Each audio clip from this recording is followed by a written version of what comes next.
The Galactic Council Observation Annex was a quiet place. It was a large, circular room. The walls showed stars and data streams. Beings from many different species sat in comfortable pods.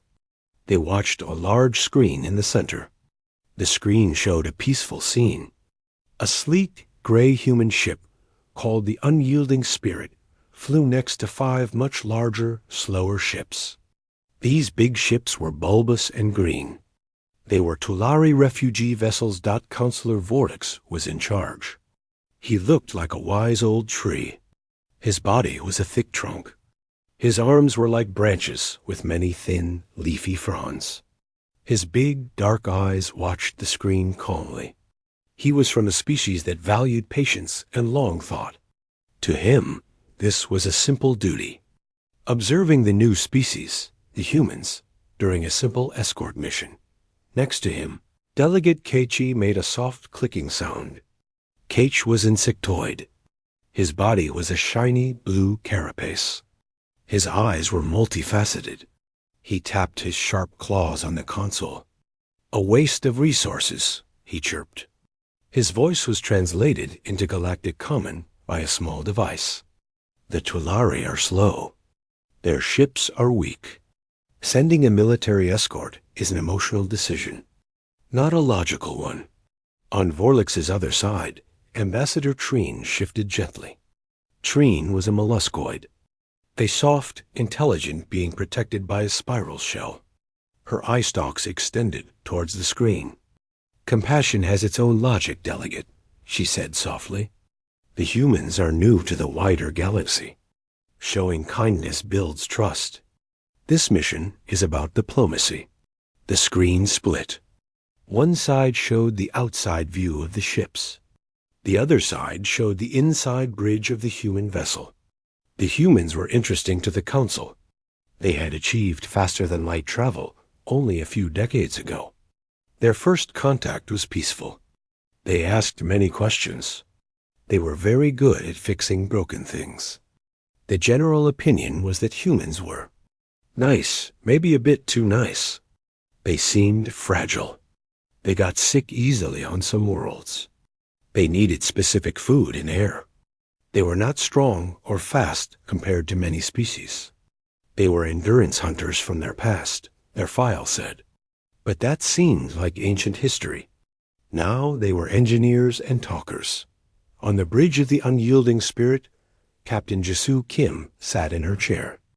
She had a calm face and dark hair tied back neatly. She watched her own screens.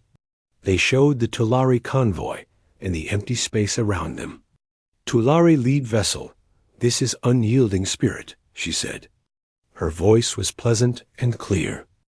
"How are your gravity generators holding? Any more fluctuations?" A gentle, watery voice replied, "We are stable, Captain Kim. Your engineer's adjustment was most helpful. Our gratitude flows." Jisoo smiled a little. "Just part of the service. Let us know if the ride gets bumpy." She closed the channel dot at the tactical station. Minho Park watched his own set of screens. They showed sensor readings. Everything was green. Empty space. No energy signatures. No hidden objects. It was boring. He was a tall man with a serious expression, but right now he was fighting off a yawn. Escort duty was always like this. Hours of nothing. He checked the weapon systems for the 10th time. Everything was ready, but he hoped he wouldn't need it. His job was to look tough and make sure nothing bothered their guest Dot at the science station. Yuna Lee scrolled through data. She was the ship's doctor and xenobiologist. Her focus was on the Tulare. Their biology was fascinating. They were silicon-based, not carbon-based like humans. They breathed the methane mix. She was studying their medical files, sent ahead of the mission, to see if there were any possible health risks from being in close proximity for so long. She found none. They were physically very different. No chance of cross-species contamination. She noted that the Tulare were especially vulnerable to ionic radiation. Their ships had good shields, but not the best. She made a note to remind the captain to avoid any nebulas with high ionic activity. "Captain," Yuna said, turning her chair, "the Tulari physiology suggests high stress during rapid maneuvers. I recommend we keep acceleration changes to a minimum for their comfort." Jisoo nodded. "Noted, Dr. Lee. Helm, you heard the doctor." Smooth sailing. In the council chamber, Keiichi clicked again. "See? More coddling. A military ship adjusting its flight for passenger comfort. It is inefficient. It weakens their tactical readiness. Or it strengthens the bond between them," Trine suggested. "The Tulari are a peaceful species with many trade connections. Earning their goodwill is a strategic move." Vorlix rustled his fronds. "The human approach is different. They are not treating this as a military operation. They are treating it as a service. Observe their body language. The captain is relaxed. The tactical officer is bored. There is no tension. They perceive no threat." The observation continued. The human ship was like a careful shepherd dog with a flock of slow sheep. It would drift slightly ahead and fall back, sometimes moving to the side to get a better sensor scan of the path ahead. The movements were gentle, meant to not alarm the Tulari. Jisoo opened another channel. "Tulari led. We're approaching the edge of the Mirren sector. Long-range scans are still clear. We should be in council-patrolled space in another 6 hours. Once we're there, you'll have a full flotilla escort to your new colony world. Your presence is a great comfort, unyielding spirit," the Tulari voice replied. "Our journey was fraught with fear until you arrived." "We're happy to help," Jisoo said. Her voice was warm. It was a tone the council had heard often from humans. It was a tone of friendship. The counselors watched. Some were mildly interested. Most were doing other work on their personal data slates. This was a routine evaluation. The report would likely read, "Species, human. Designation, cooperative protective. Threat assessment, low. Notes, shows heightened empathy and a service-oriented approach to galactic interaction. Recommended for further non-critical diplomatic and aid missions." Vorlix watched the human captain's face. She was speaking softly to her crew. She asked Minho for a sensor update. She asked Yuna if the Tulari life signs were all stable. She asked the helmsman about fuel efficiency. She was managing her ship with a quiet competence. There was no arrogance, no pride. Just a simple focus on the job. To Vorlix, it was admirable in its way.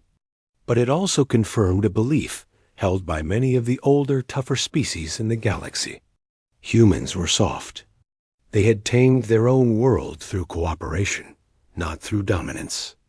They reached the stars by working together. It was a noble story. But the galaxy was not always noble. It was a dangerous place. The Kralxine pirates, the Vorax slavers, the silent hunters of the dark nebula, these were the real powers in the uncharted spaces. Sooner or later, the humans would meet one, and their empathy and their service-oriented approach would shatter. Against a brutal reality, he almost felt sorry for them. Such a young, hopeful species. Their file said their history was bloody, but that was planetary history. Everyone's was. Galactic history was different. It was colder. "Begin compiling the initial observation report," Vorlix said to the recording system. "Subject species demonstrates proficient ship handling and a strong emphasis on the welfare of their assigned charges. Tactical posture is defensive and non-provocative. Psychological profile indicates a low aggression threshold and a high value placed on diplomatic solutions." Kate H. gave a final, dismissive click. "They are caretakers. Useful for rescue operations. Not for security." Trine retracted her eye stalks slightly. "The galaxy needs caretakers too, Delegate. The ships on the screen moved slowly through the black silence. The unyielding spirit was a small dot of light. The Tulare vessels were glowing embers. Around them was a vast, empty sector of space. It was a quiet, peaceful, and deeply vulnerable picture. No one on the human ship seemed worried. No one in the council chamber was alarmed. It was just another day. A simple escort mission for a species that everyone was slowly deciding was very nice. Captain Jisoo Kim leaned back in her chair. She looked at the image of the Tulare ships on her main screen. She thought about the families inside. The children. They had lost their home world to a geological disaster. Now they were hoping for a new start. Her job was to get them there safely. It was a good job. A simple job. She had no reason to believe it would be anything else. She ordered a cup of tea from the dispenser near her chair. The warm mug felt comforting in her hands. She took a sip and watched the stars drift by, unaware that thousands of light years away, a room full of alien beings was quietly writing the final, polite judgment on her species' place in the galactic order. The quiet on the bridge of the unyielding spirit was comfortable. Captain Jisoo Kim sipped her tea. It was a black tea from Earth, strong and familiar. The soft hum of the ship's engines was a constant sound. It was a sound of everything working as it should. At his tactical station, Minho Park ran one more routine sensor sweep. The screen painted a picture of empty space. A few small, cold asteroids. A distant, dead star. Nothing alive. Nothing moving. He leaned back and stretched his arms. He was thinking about what he might eat later. Maybe the galley had some of that spicy noodle soup. Yuna Lee was reading. She had finished her medical reports on the Tulare. Now she was reading an old Earth novel on her data slate. It was a story about detectives. It was interesting to see how people solved problems without advanced technology. She looked up now and then to check the life sign monitors for the Tulare convoy. All steady. All normal. It was a peaceful trip. In the Galactic Council Observation Annex, the moon was the same. Counselor Vorlix was reviewing a trade agreement on his personal screen. The human observation was a secondary task now. Delegate Kajich was communicating with his hive world, his claws tapping rapid messages. Ambassador Treen was watching the screen with a gentle focus, but her mind was also on a budget proposal for a new refugee center. The main screen showed the same peaceful scene. The human ship, a sharp gray arrow. The 5 Tulare ships, like fat green seeds. They were moving through a particularly empty part of space. It was called the Mirren Void. It was a shortcut. It saved 12 hours of travel time. It was empty because there were no stars, no resources. Only quiet dark. On the unyielding spirit, a soft beep came from the sensor console. Minho glanced at it. It was a minor alert. A small energy fluctuation at the edge of their long-range scan. Probably a piece of space dust hitting a small magnetic field. Or a sensor ghost. It vanished as quickly as it appeared. He marked it as a minor anomaly and went back to thinking about soup. A minute later, 2 more beeps. 2 more tiny fluctuations. Different locations. One to the left of their path. One behind the Tulare convoy. Minho sat up a little straighter. His fingers moved over the console. He told the computer to analyze. Space dust usually didn't appear in pairs like that. It could be a small electrical storm in the void. Very rare, but possible. Captain, Minho said. His voice was calm, reporting, picking up some scattered energy ghosts at extreme range. Probably background noise. I'm enhancing the scan. Jisoo put her tea down. Understood. Keep an eye on it. Her voice was still relaxed, but the relaxation was now professional, not personal. She looked at the main viewer. It still showed only stars and the Tulare ships. Yuna looked up from her book. She closed the data slate. She called up the external sensor feed on her own screen. She saw the little dots Minho was talking about. They were faint. They looked like nothing dot in the council chamber. The main screen showed the human sensor data as a small overlay. The little flashes of energy were tiny white specks on the map. Vorlix noticed them. His fronds twitched. "Delegate Keiichi," he said, his tree-like voice slow. "Your expertise in void phenomena. Are those signatures familiar?" KTH stopped his typing. His multifaceted eyes looked at the overlay. He studied it for a moment. He made a low clicking, a thoughtful sound. "Unlikely to be natural. The pattern is wrong. Natural energy in a void is diffuse. These are point sources. They are small. They are cold. They are trying not to be seen." He did not sound alarmed. He sounded interested. On the human ship, Minho's screen changed. The computer finished its analysis. The 2 small energy ghosts were now 4. Then 6. They were not random. They were moving.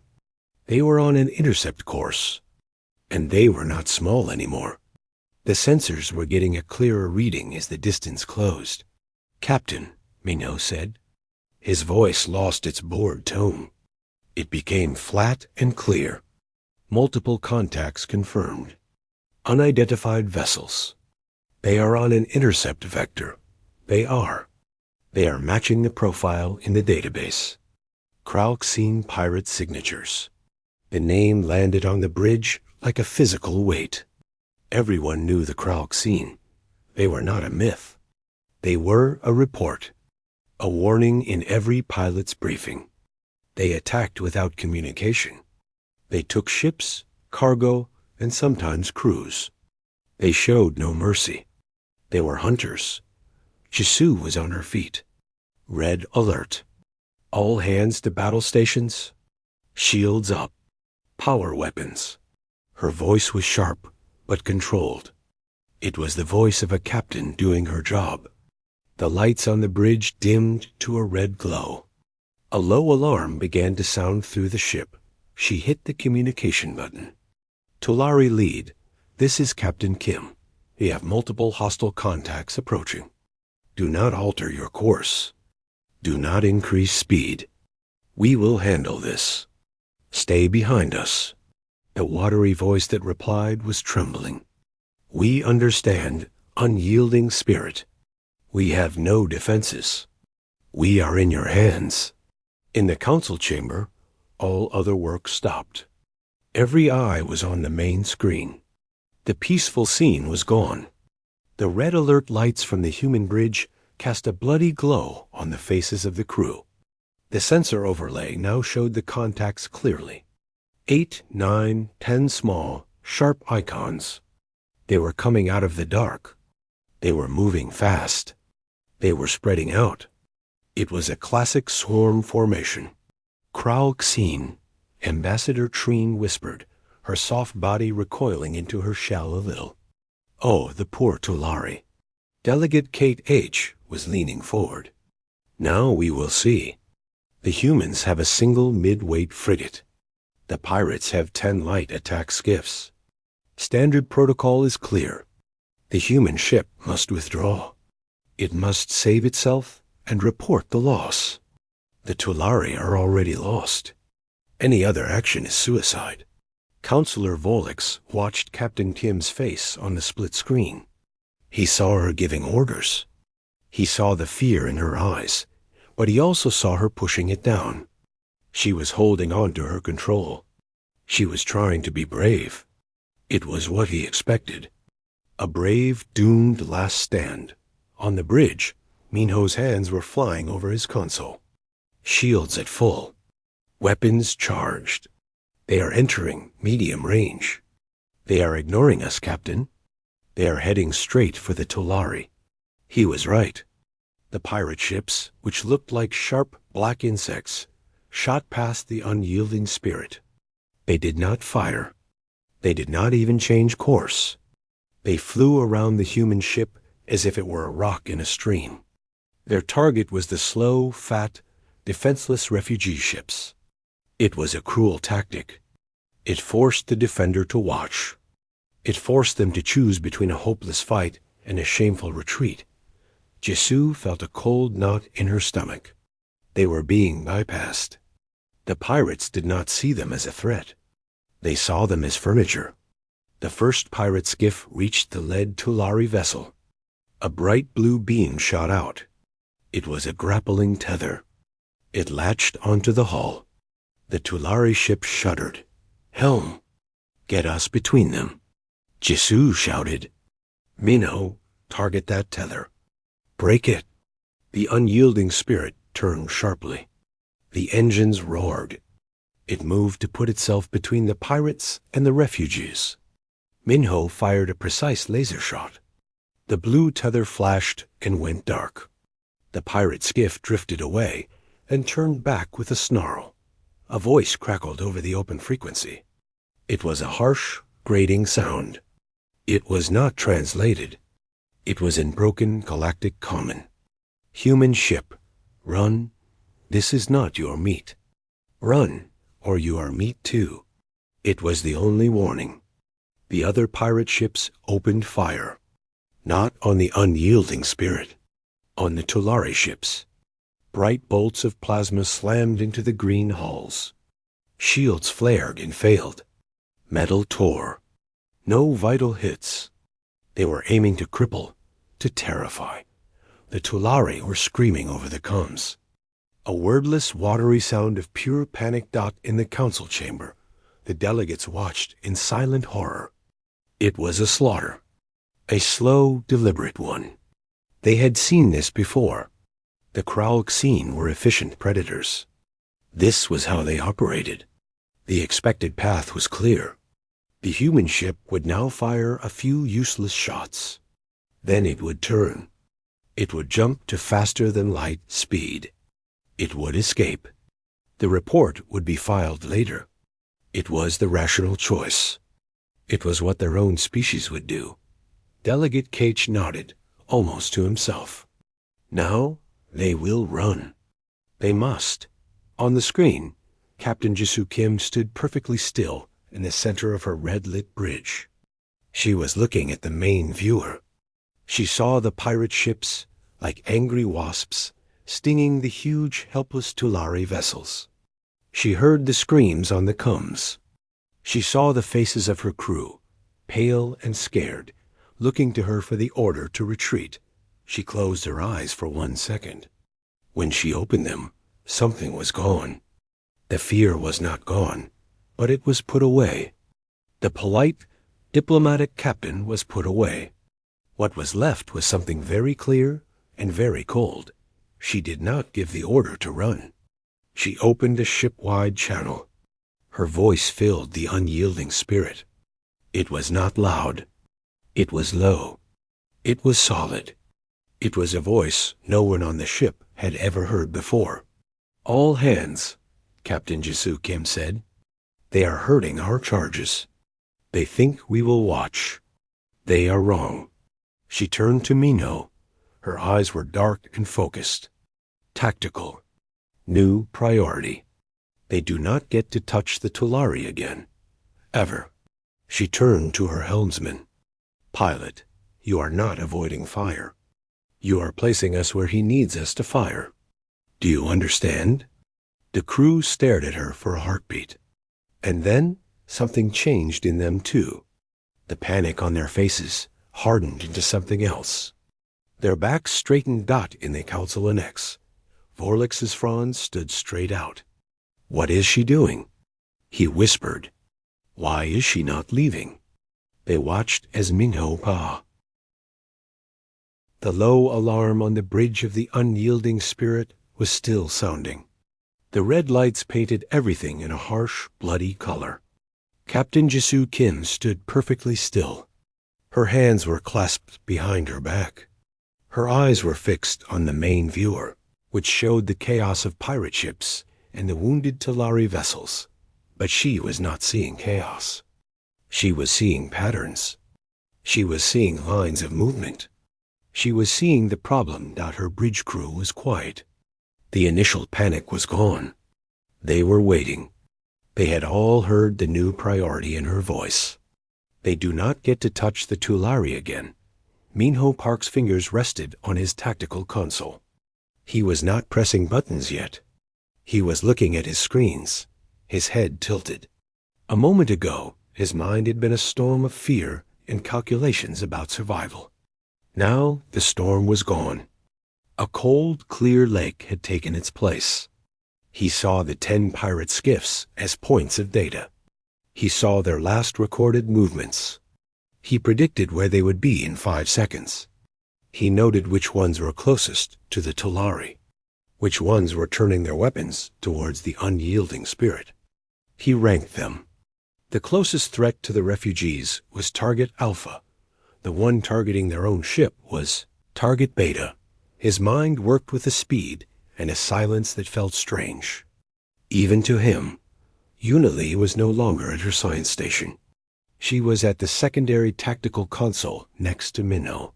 Her medical knowledge was gone. Now she was using her understanding of biology in a different way. She pulled up the known data on Kralk's ships. They were organic tech hybrids.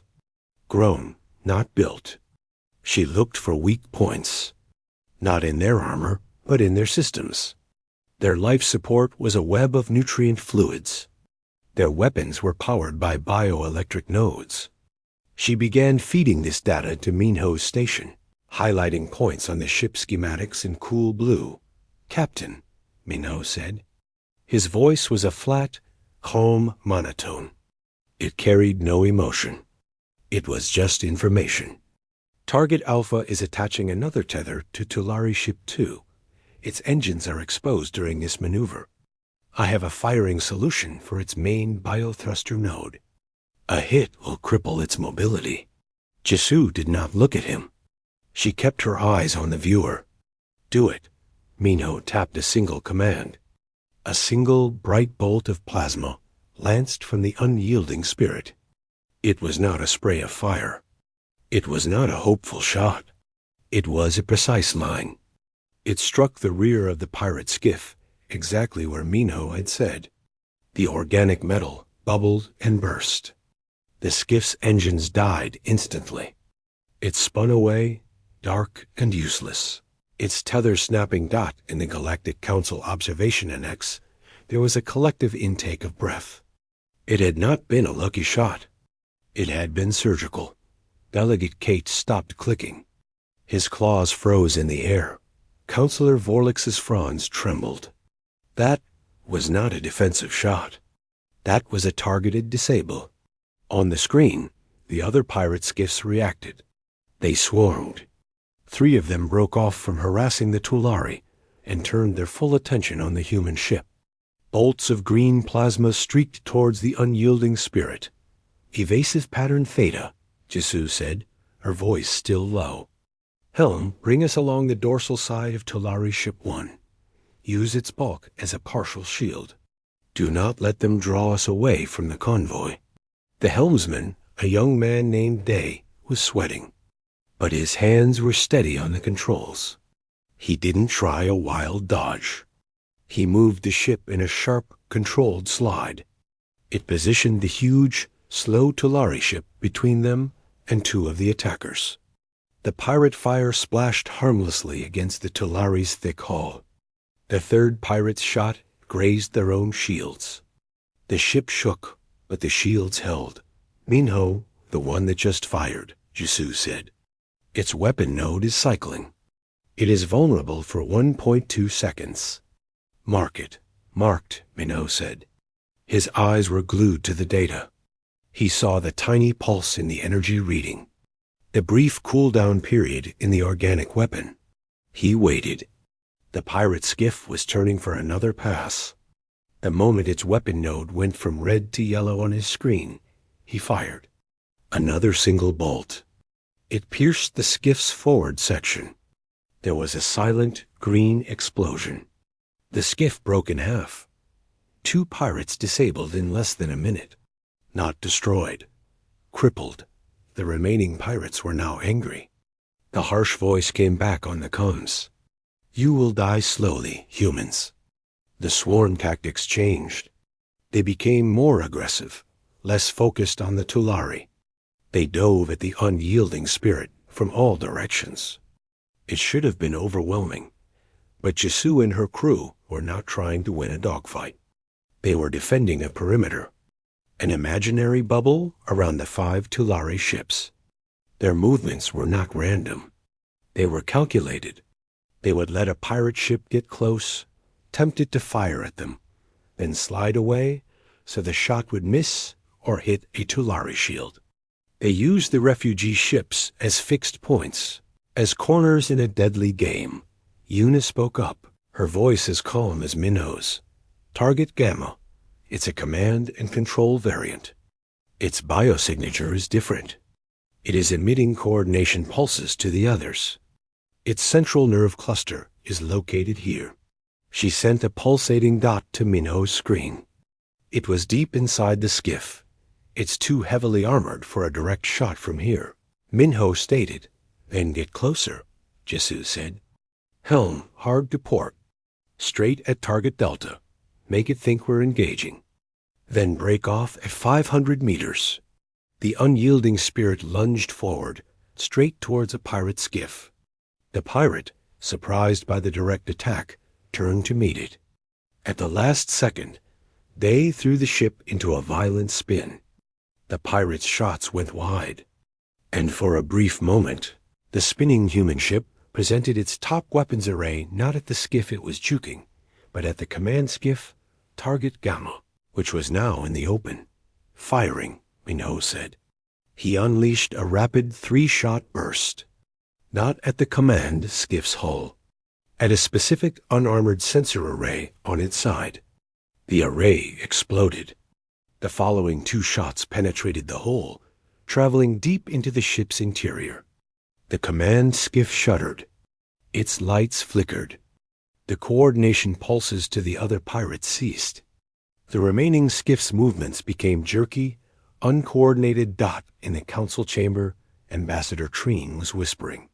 They are dismantling them, one piece at a time. They are not fighting the swarm. They are taking it apart. Delegate Cage was silent. His insectoid mind was racing, analyzing the tactics. It was brutal efficiency. It was not the flashy, heroic combat of stories. It was the methodical work of a surgeon removing a cancer, or a predator breaking the limbs of its prey. Vorlix watched the biometric readings of the human crew flashing on a side screen. Captain Kim's heart rate was elevated, but steady. Her stress hormones were high, but another set of chemicals was spiking higher.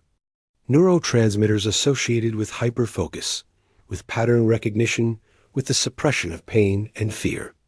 He had seen this readout before, in Deep Space Hunters from the Ferox system. But the Ferox hunted for food. The humans, what were they doing? On the bridge, the air was cold with concentration. No one spoke unless it was necessary. Jisoo pointed at the viewer. That one. It's trying to flank around Tulari Ship 5.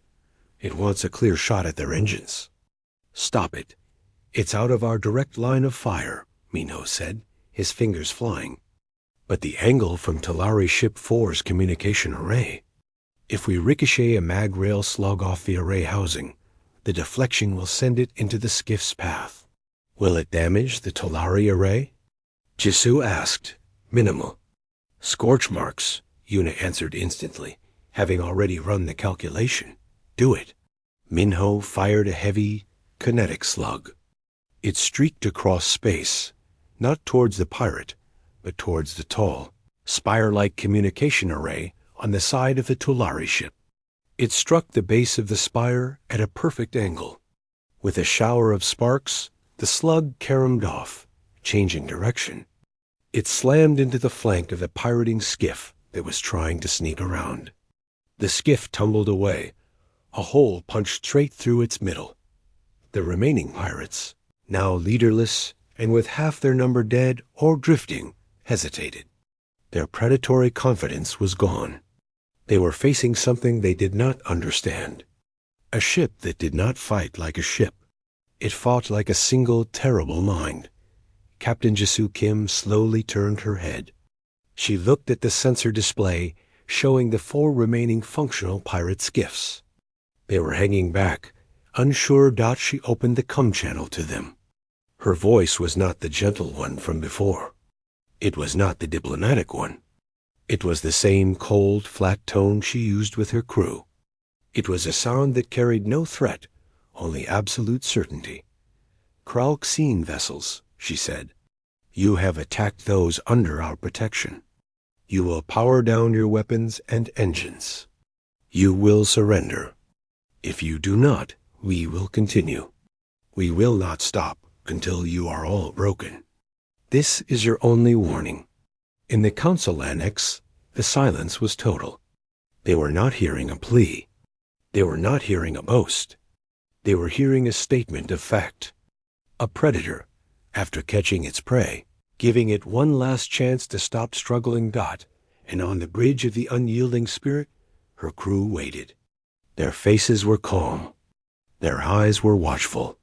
The red light gleamed in their dark, patient eyes. The switch had been flipped. The mode was active. And they were not finished until the threat was gone. Captain Jisoo Kim's words hung in the air of the bridge. They hung on the open comms channel. They hung in the silent observation chamber light years away. There was no anger in them, no hatred, only a simple, cold promise. For a few seconds, there was no response from the Kralxine. The 4 remaining pirate skiffs drifted. Their movements were uncertain.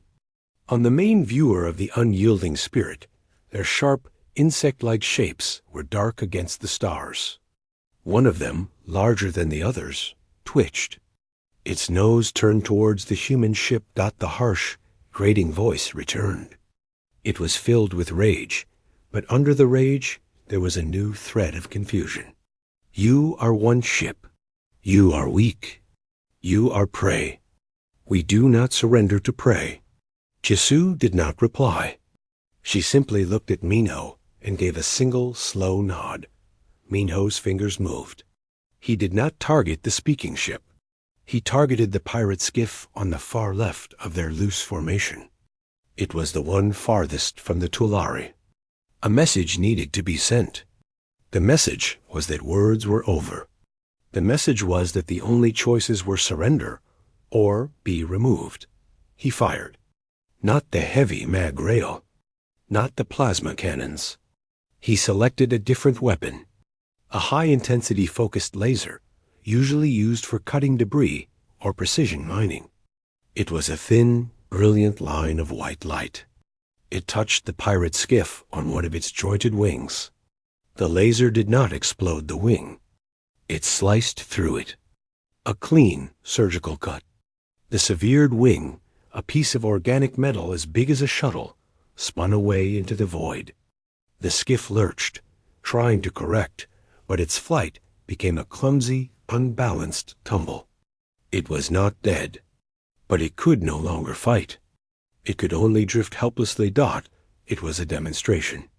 It said, "We can hit any part of you from here with no effort." In the council annex, Delegate Keiichi made a sharp, involuntary clicking sound. It was a sign of extreme stress. "They are not aiming to kill," he chirped, his voice translated with a static of disbelief. "They are aiming to disassemble." Ambassador Treen had withdrawn almost fully into her shell. Her eye stalks peered out, fixed on the screen. "It is a show of absolute control," she whispered. "They are proving they do not need to destroy to win." Counselor Vorlix watched the human captain. She had not moved. She stood like a statue in the center of the red-lit bridge. Her eyes were on the 3 remaining functional skiffs. He looked at the biometrics. Her systems were flooding with endorphins and noradrenaline. Her body was in a state of hyper-alert calm. It was the physiology of a hunter at the moment of the pounce. But frozen, held in perfect check. On the pirate frequency, the angry voice returned, but the rage was now edged with something else. Fear. You will pay for that. All of you.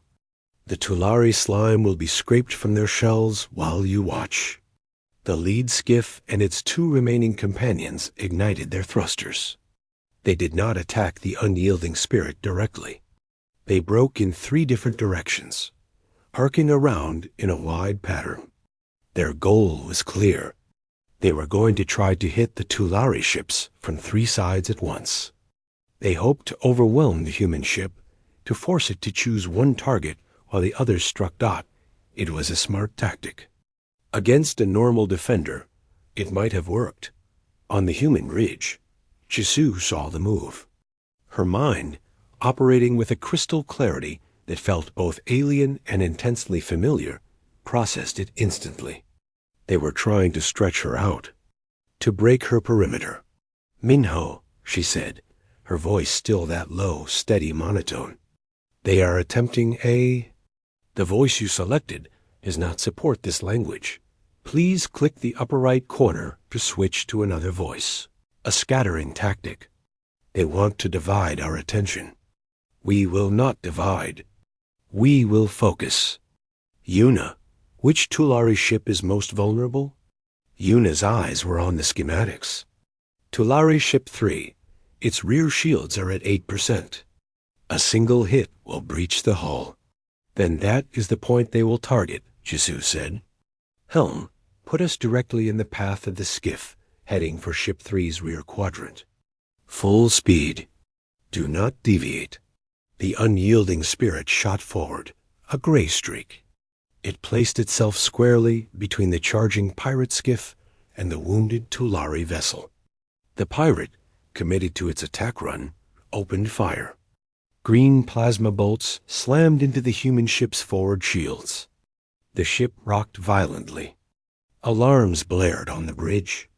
A console sparked. "Forward shields at 40%. A crewman shouted. "Hold position," Jisoo commanded, her voice cutting through the noise. Her own body swayed with the impact, but her feet remained planted. The pirate skiff was screaming towards them, a game of chicken in the cold vacuum. At the last possible second, the pirate pilot lost its nerve. It tried to veer away. "Now," Jisoo said. Minho fired. Not at the dodging skiff. He fired at the space where it was going to be. A spread of small, smart mines ejected from their ship. They were not explosive. They were dense nets of monofilament wire, weighted with magnetic grips. The pirate skiff flew right into the cloud. The wires wrapped around its thrusters, its weapons, its sensors. The magnetic grips clamped onto its hull. The skiff's engines choked and died. It became a trapped fly in a web, drifting past the unyielding spirit, utterly helpless. One threat neutralized. The other 2 skiffs were now in position. One fired at Tulari Ship 5. The other fired at Ship 2. Both shots connected. The Tulari ships shuddered, but their hulls, though damaged, held. "Minho, the one that just hit Ship 5, Jisoo ordered. "It has to recharge. Target its power core linkage. A low-yield torpedo. Set proximity to 3 meters. We will cripple its systems, not breach the core." "Firing," Minho said. A single torpedo shot from their ship. It weaved through space, avoiding final defensive fire from the skiff, and detonated right beside its power core housing. The blast was contained internal. The skiff's lights went out. Every system went dark. It was a dead, cold piece of metal. Only one functional pirate remained. The lid ship. It had seen its entire swarm taken apart in minutes. Not in a glorious firefight, but in a methodical, humiliating dissection. It stopped its attack run. It hung in space, facing the unyielding spirit. The voice on the comms was different now. The rage was gone. It was a raw, primal sound of a cornered animal. What are you? It hissed. Jisoo finally moved. She took a single step forward towards the viewer. She looked at the image of the lone pirate ship. Her face showed no triumph, no pity, only assessment. We are the guardians of this convoy, she said, each word clear and hard. You made a mistake. You attacked those we are sworn to protect. The mistake is over. Power down, now. The pirate ship trembled. Then, slowly, its running lights shifted from aggressive red to a dull neutral yellow. Its weapon ports closed. The slight glow from its engines faded. It had surrendered. On the bridge of the unyielding spirit, the red alert lights were still flashing. But the battle was over. The silence was sudden and deep. Jisoo took a long, slow breath. It was the first breath she felt she had taken since the first pirate shot. She turned from the viewer. She looked at her crew. Minho was leaning back from his console, his hands in his lap. He looked down at them as if he did not recognize them. Yuna had her head bowed, her shoulders shaking slightly. The intense focus that had held them all was beginning to fade. In its place, a deep, physical and mental exhaustion was starting to seep in. Stand down from battle stations, Jisoo said, her voice returning to a more normal tone, though it was rough and tired. Switch to defense posture yellow. Contact the Tulare. Assess all damages. Prepare medical teams for any casualties. The crew began to move, their actions slow, like people waking from a deep sleep. In the Galactic Council Observation Annex, the silence was absolute. The main screen showed the aftermath. The drifting, crippled pirate ships. The Tulare vessels, wounded but intact.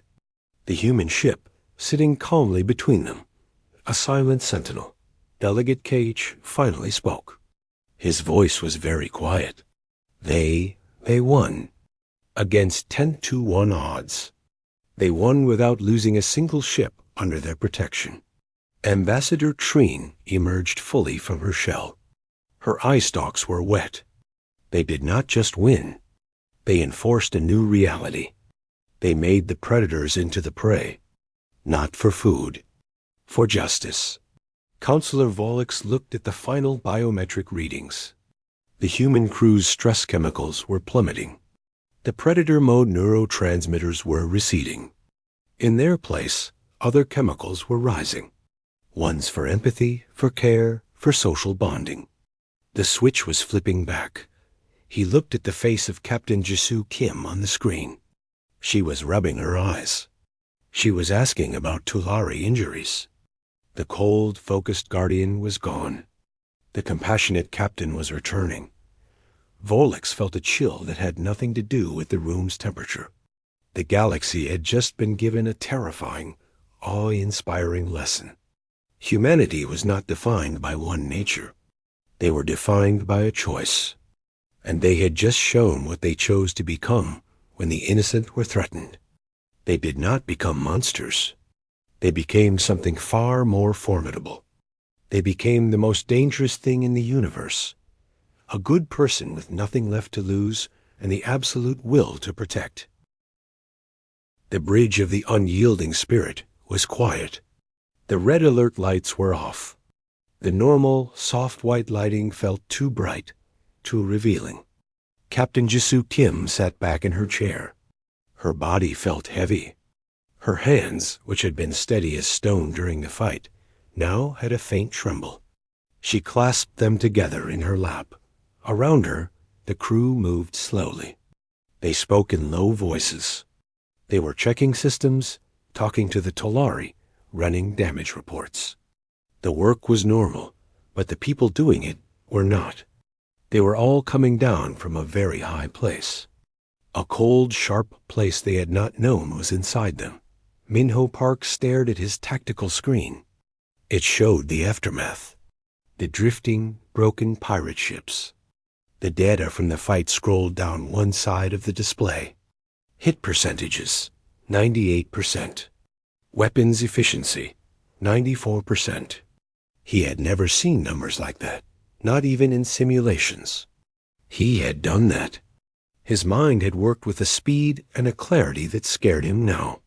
He remembered the calculations, the angles, the cold decision to target a thruster instead of a life support pod. It had felt so right in the moment. Now, it felt like a memory from someone else. He looked over at Yuna. She was back at her science station. She was scanning the Tulare ships for life signs, for hull breaches. But her face was pale. She kept glancing at the secondary tactical console where she had stood. She had identified the weak points in living ships. She had helped take them apart. Her knowledge of life had been used to stop it. She took a deep breath and focused on a list of minor injuries among the Tulare. Helping again. But it felt different. Jisoo opened a channel to the Tulare lead ship. Her voice was gentle again, but it was tired. It had a rough edge. Tulare lead, this is Captain Kim. Report on your status, please. The watery voice that replied was thick with emotion. Captain, we are intact. Our hulls are damaged. Our people are frightened. But we are alive. Because of you, we saw what you did. We have no words for what we saw. We were just doing our job, Jisoo said, and even as she said it, she knew it was not the whole truth. It was a truth she would have to think about later. We are deploying repair drones to assist with your hull integrity. Our medical team is ready to receive any injured if you can transport them. We are grateful. We are forever in your debt. Jisoo closed the channel. She leaned her head back and closed her eyes for a moment. The silence on the bridge was not peaceful. It was the silence after a storm knot in the Galactic Council Observation Annex. The main screen still showed the scene. But the mood had changed completely. The detached curiosity was gone. The bureaucratic boredom was gone. It was replaced by a stunned, heavy silence. Counselor Vorlix was the first to move. He slowly extended a frond and tapped his console. He replayed the last 10 minutes of the engagement. He watched the human ship move. He watched the precise, surgical strikes. He saw the moment the pirates surrendered. He watched it again. And again. Delegate KH had not moved. His multifaceted eyes were fixed on the frozen image of the surrendered pirate leader's ship. His insectoid mind, built on logic and hierarchy, was struggling. The humans had broken every rule of combat. They had rewritten the scenario. They had not fought for victory. They had fought for total control. And they had achieved it. The implications were terrifying. Their threat assessment, he finally chirped, his voice hollow. It is not low, it is. Conditional. Ambassador Treen was softly weeping, a release of tension and awe. They saved every single one of them, she said. They did not sacrifice a single Tulare life. They did not even kill all the pirates. They only used the force they needed to stop the threat. That is not the action of monsters. It is the action of OF Guardians. As you said, Vorlix. Guardians with a switch. Vorlix nodded slowly. He brought up the physiological data from the human crew. He put it on the main screen for all to see. The graph showed 2 sharp peaks. The first was the spike of fear and stress when the pirates appeared.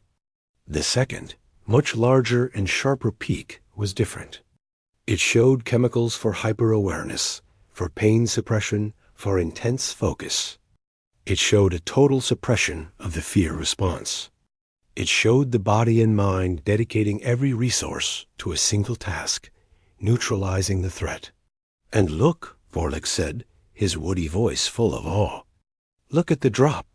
See how fast it falls when the threat is gone. It is not a sustained state. It is a tool. They can turn it on, and they can turn it off. He switched the view back to the live feed. They watched as Captain Kim stood up. She walked over to Minnow. She put a hand on his shoulder. He looked up at her. They did not smile. They just shared a look of people who had seen something together. Then Jisoo moved to Yuna. She spoke softly to her. Yuna nodded, wiping at her eyes with the back of her hand. The captain was checking on her pack.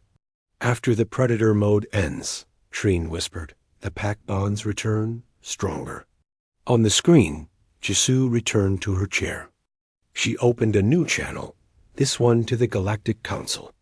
Her face was composed, but her eyes were shadowed with fatigue. Galactic Council Observation Annex. This is Captain Jisoo Kim of the Earth vessel Unyielding Spirit. We have neutralized the Kralk-Scene threat to the Tulari refugee convoy. The immediate danger is past. We have one pirate vessel in surrender, with others disabled. We request instructions for detainment and a priority tow for the Tulari convoy to the nearest safe port. We also... She paused, her voice catching just for a second. We also request any available trauma support specialists for the Tulari survivors. They have been through a terrible ordeal. In the annex, the delegates looked at each other. The humans' first concern, after winning an impossible battle, was for the mental care of the refugees. Vorlix opened the return channel. Captain Kim, this is Counselor Vorlix. We have observed the engagement. Your request is acknowledged and will be processed immediately. A council recovery flotilla is being dispatched to your coordinates. Please stand by. He paused. The next question was important. Captain, for our report, can you explain your tactical decisions? Your choice to engage against such odds? On the bridge, Jisoo looked into the camera. She thought for a moment. The cold, clear logic of the fight was fading, but the core of it remained. Counselor, she said, her voice firm. They were under our protection. The pirates gave us a choice, run or watch them be hurt. That was not a choice we could make. So we made a different one. We made them stop. It was that simple. To her, it was that simple. Vorlix felt a deep shiver go through his roots. That was not a choice we could make. Not an emotional statement. A statement of fact.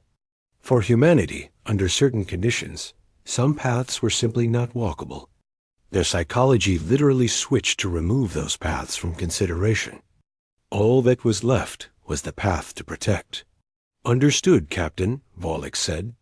Help is on the way. The Council thanks you for your service. The channel closed. In the annex, the delegates sat for a long time in silence.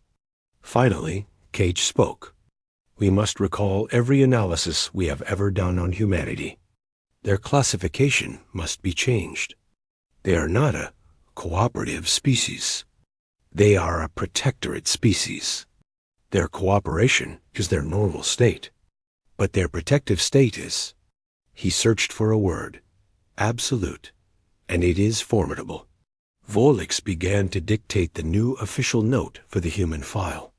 His voice echoed softly in the quiet room. Species, human. Designation, protectorate, guardian. Threat assessment, conditional.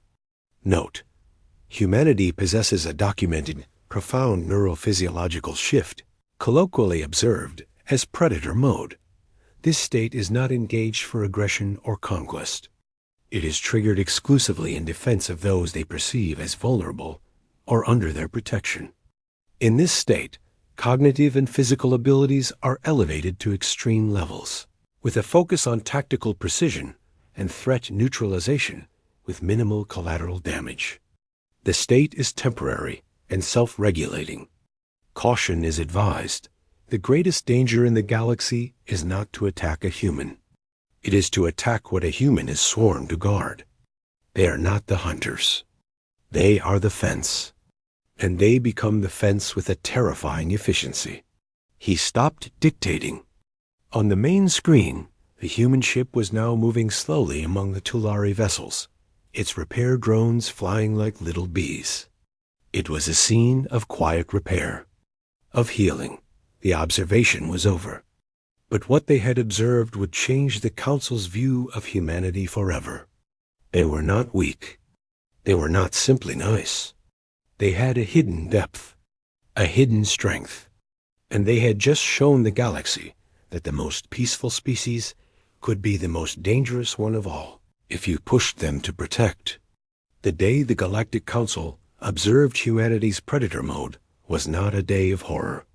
It was a day they learned the true meaning of a guardian, and they would never forget it.